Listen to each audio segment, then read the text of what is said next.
today video mga love, magre-rate tayo ng perfume na ginagamit ko for everyday use.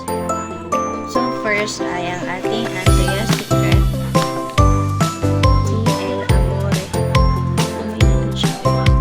Yung amoy niya loves is fruity scent na may pagka-floral.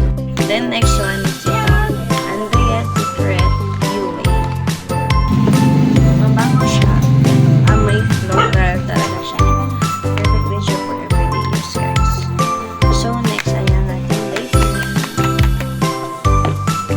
Kasi open natin si honey wash. Ito. Bango niya.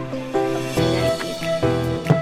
As you can see, gamit na gamit ko talaga siya kasi sobrang.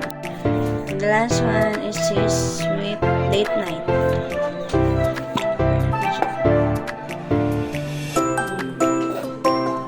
I like the scent.